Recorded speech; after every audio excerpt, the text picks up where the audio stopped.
Good afternoon. My name is Meredith Hughes. I am the Search and Social Director at Silverlight Digital, and very soon I will be here to talk to you about marketing a challenger brand. So while we pull that up, I think that pretty much everybody has been put into a position at some point in their career where they have been given the task to go up against a behemoth of a brand, or at least that's how it usually is perceived, and be told that you need to find a way to get your brand seen in some way, shape, or form.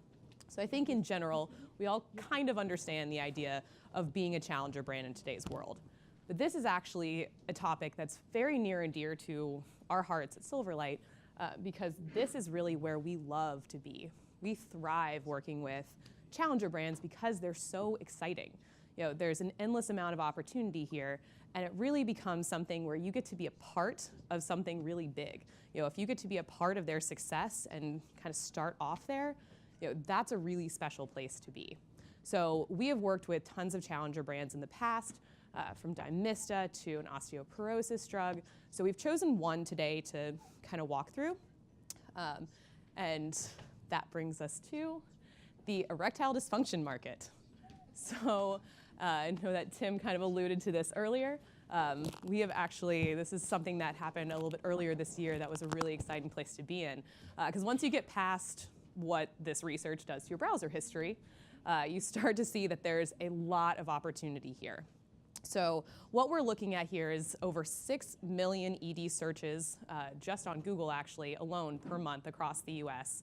3 to 4 million of those are actually specifically for Viagra. And ultimately, globally, this market is going to be above $4.2 billion in the next 5 years. So obviously, this is an issue that is both vast and not likely to go away. So once you kind of lay that groundwork, the next thing you learn about the ED market is that it is dominated by Viagra, to the extent that Viagra is basically means ED pills at this point. That's been reified in our culture that this is what we mean. So we wanted to strip out even just, or even the amount of money that they have to put behind media and look at it on a purely organic level. And when you do that, you start to see just how large this difference is. So what we're looking at here is a table that's showing over the past 2 years the amount of organic keywords that Viagra and a couple of their challenger or their competitors are actually ranking for at any given time. So at the very top there is going to be the red line, which is Viagra. The second one is going to be the yellow line, which is Cialis, generally considered one of the next biggest challengers and competitors to Viagra. There are a couple more, and you can see that Viagra is pretty consistently, if not twice as many, or if not ranking for twice as many organic keywords, it's still kind of blowing Cialis out of the water. So we were given the opportunity to work with Stendra, which for context is this purple line at the very bottom, basically parallel to 0. So we really had our work cut out for us. So we started to really look into Viagra and basically wanted to figure out what we were up against. And it was pretty big. We found that over the past 2 years, they were spending up to $95,000 per month on just SEM spend alone. So not even in taking into account broadcast and display and mobile. You know, they have the funds to get their message out to people. We also looked at what's called a domain authority score. So this is another thing that is very organically based. It's essentially a number between 1 and 100 that's going to indicate how likely a website is to show for relevant searches organically. So higher numbers are better. Viagra is at a 64, and for context, Stendra started at about a 19. So there was a lot of ground to make up there. And ultimately, Viagra was approved in 1998. You know, it was the first to market. It's been around for 20 years. That is a huge amount of historical data with Google. It had a lot of trust with both the internet and consumers. So now we've kind of laid, you know, the groundwork for our hero journey of sorts. I'd like to take a step back and look at challenger brands more generally. So the concept of a challenger brand was actually introduced first by Adam Morgan in his 1999 book, Eating the Big Fish. So Adam Morgan basically said that there are 3 main phases almost of a challenger brand that would actually define this. The first is going to be the state of the market. Essentially, a challenger brand cannot be the market leader, obviously, but they also cannot be so niche as to not really be a strict competitor. The second is going to be state of mind. So obviously, they must be ambitious. They must be ready to take on this industry and be able to jump in and figure out how to get their message known. And the last is actually going to be kind of after the fact almost, the rate of success. A challenger brand really can't just, it's not enough to just win some market share. They have to see significant and rapid growth.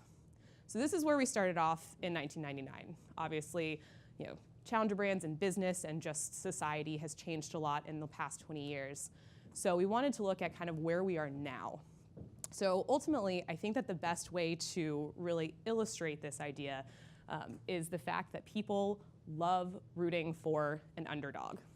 Now, this is my adorable and very creatively named alma mater mascot, Uga, the UGA Bulldog. Back when we were perennially an underdog against, in this case, Auburn. We don't want to talk about anything more recent, please and thank you. Back then, we were constantly having to really fight against Auburn to be able to, really be able to hang on the field. But it was also really fascinating to see that even our rivals in the SEC would really kind of rally against or rally with us because they wanted to see Auburn go down as well. They wanted to see the underdog win. To some extent, people just want to see chaos. So I think that we started to see this, obviously in sports, in movies, pretty much everywhere, but also very much in business.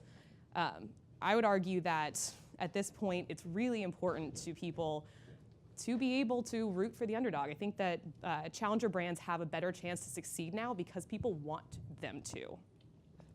So ultimately, we're looking for that underdog versus the market leader and really that kind of feeling there. We also tend to look at startups as challenger brands in general, even though they're really not, most of them are not necessarily going to fall under that strict definition laid out in 1999. Sometimes just consider anyone that's trying to conquest market share and really just looking for that shiny new object. But I think ultimately, in today's world, what we're looking for is passion. We want to see that our companies are motivated to provide a greater value to consumers, and ultimately that they are challenging a concept and not just a company. And so by that I mean that I think that our consumers really want to see a company trying to take a little part of the world and make it better, as opposed to just trying to make more money than the other guy. So ultimately, there are umpteen different ways that you could categorize challenger brands. We're going to look at 4 today, but I think that the big thing that I want to preface this with is you need to find your hook. We've kind of talked about that earlier in our YouTube segment, and really, you need to figure out your narrative to be able to give to consumers to make them want to cheer for you. So we're going to be looking at the disruptor, the people's champion, the missionary, and the next generation. So with the disruptor, this is going to be probably the sexiest of the options. This is going to be the really high risk, high reward, really exciting things because the disruptor is not just trying to break into the industry, they're trying to break the industry. They ultimately want to bring in such a completely new option that it kind of turns the industry on its head. And so this is obviously going to be things like Airbnb with the hospitality industry, Netflix against Blockbuster, Uber with taxis. They obviously these are now the market leaders, but at the time they had really revolutionary ideas that were completely changing how we interacted with the world. The next is going to be the people's champion, and this one was kind of interesting for me because I am very much a Southwest girl, but the big example that tends to come up here by and large is going to be Virgin America. Apparently when they enter a new industry, they first try to find that thing that feels really unfair to the consumers. They really want to find that, that rule or that mores that is not working out for the people that it's serving, and they really want to fight against that. They want to make sure that they are standing up for the little guy, and that has apparently built an incredible cult following of people that are very, very loyal to this brand, pretty much no matter what industry they move into.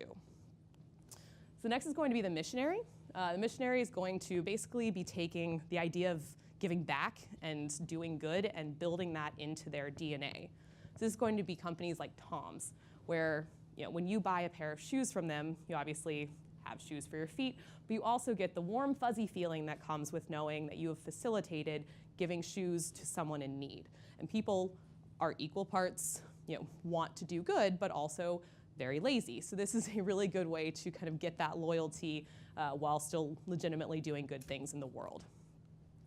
And lastly, the next generation. So I think that this has a little bit of overlap with the disruptor, but ultimately the next generation options are going to be taking new technology, new innovation, new ideas, and trying to bring old concepts and old products to a new generation of people.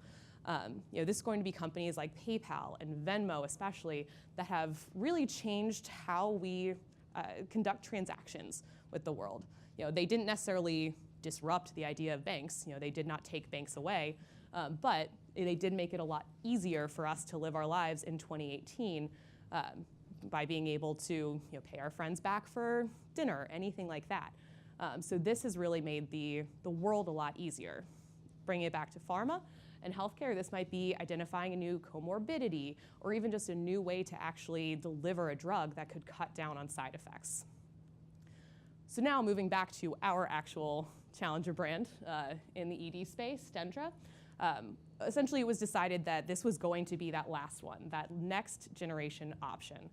The way that Stendra works is actually very similar to Viagra, but it was able to take new technology and new innovation back when it was approved in 2012 to be able to actually more specifically target the inhibitors that cause ED. So what that means is it could actually cure ED, allegedly, with a lower rate of side effects because it was not hitting the rest of the inhibitors. So we really wanted to emphasize that.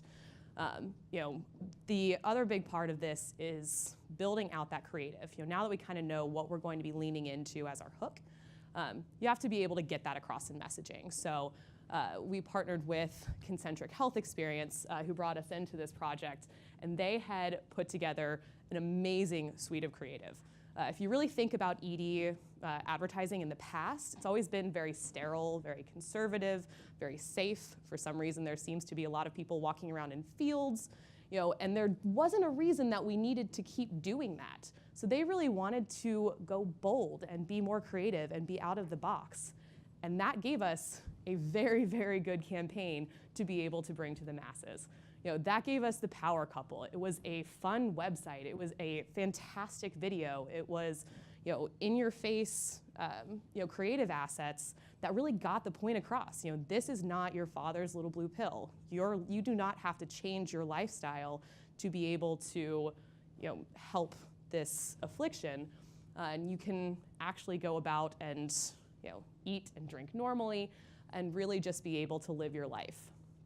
So, ultimately, now that we have the fantastic creative and kind of know where we want to go with this, we were given the opportunity to actually decide on the media plan here. So I think in general, the step for success is going to be first, obviously, to decide your identity. For us, that was that next generation option. Then it's going to be really find your angle. And by that, I mean kind of figuring out which pieces of the messaging needs to go out to which parts of your core demographic. So for us, that was really leaning into this idea that you can treat your ED without giving up your lifestyle or having so many side effects. We wanted to emphasize that just because you are now hitting 45, 50, or 55 years old, you do not have to completely change everything that you have been doing so far. But the other part was we realized there was a large segment of the population that had been left out of ED marketing for the past 20 years, and that's going to be women. As John was just talking about, these women are also having their life impacted by ED. They are also, noticing things that are changing. They might even be willing to search for these things and these symptoms before the men in their lives are. So for the women, we really wanted to get them very specific, female-centric messaging that leaned on the fact that they could enjoy date night again, that they can get back that intimacy that they have had for the past 20, 30, 40 years, and especially as they're going into their retirement years. So the next thing is that I really think that you need to lean into what makes challenger brands great. And by that I mean Challenger brands are small, they're exciting, they're agile, they want to test things, they want to try new things, they want to bring innovation to the industry. So those challenger brands need to be partnering with an agency that is willing to do the same. So for example, at Silverlight, we really say that we want to spend your money like it's our own. We understand that challenger brands do not have the budgets of Viagra or now Netflix, and that really every dollar needs to count. Every dollar is very important to you, and we want to be able to pivot as quickly as possible when we start to figure out what's working, and we want to be able to cut things that are not, instead of needing to kind of stick with it because it was on a media plan that was created 6 to 8 months ago. You really need to be working with people that are going to pivot and move towards what's working and really try things with you. Next, you should really be looking for new opportunities. And so this might not sound new necessarily, but for us, that was really focusing on the video. The video was very exciting. It was very grabbing. It was really fun to watch. And so we really found that leaning into that video made a huge difference in getting this message out to a lot of people in a very cost-efficient way. But another example might be when we worked with Dymista, we actually partnered with WeatherBug, which was at the time a challenger brand in its own right, trying to go up against weather.com. And by actually partnering together, we were both able to bring value to the other one. So we were able to get a lot of media at a very cost-effective rate that no one else really had available. And that ultimately that partnership was able to work out really well for both brands. And the last, and obviously this is going to be good advice for literally any campaign, but you want to identify those heavy lifters. You really need to figure out what is doing the most and decide where you need to be putting that budget. So for us, even though we just talked about the fact that Viagra had 3 to 4 million searches per month in the US alone, Cialis searches were actually the ones that were significantly better for us to go after. So we were able to figure out pretty quickly that instead of putting money towards Viagra, we should be putting more of our budget towards lower cost, higher engagement Cialis terms. And in particular, we actually realized that this was particularly true for the women that we were, or the female searchers that we were targeting. They really were actually responding to the Cialis, or our ads on Cialis terms, as well as the treatment terms that are a little bit further down the funnel than just general ED terms. They were really the ones that were taking that next step and actually downloading the copay card for their partner. We also had a robust link building campaign that made huge strides really quickly, and obviously video is ultimately kind of king here. So where did this leave us? So as I mentioned, this started this year, so we're looking at about 3 months of data, but ultimately we were incredibly pleased with where this came out.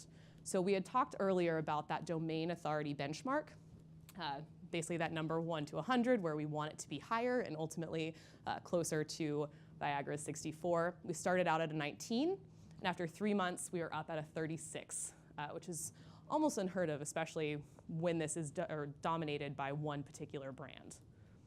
We also initially were organically ranking for about 450 keywords, and after 3 months that was over 1,000, actually very close to 1,100. So we were able to really make that investment continue to pay off for them for years to come. We also had 7 million completed video views. We were able to double the site traffic after media started in June, and ultimately we drove over 2,000 copay card downloads on a site that previously had not even been set up to track that because they were happening so rarely. So ultimately, we really found that kind of deciding what message we wanted to get out to people, what narrative we wanted to reach them with, really leaning into the excitement of the creative that we were given, and building out a plan that really, kind of leveraged all, media best practices, but also allowed us to really pivot when we found things that worked, led to ultimately great results. Thank you.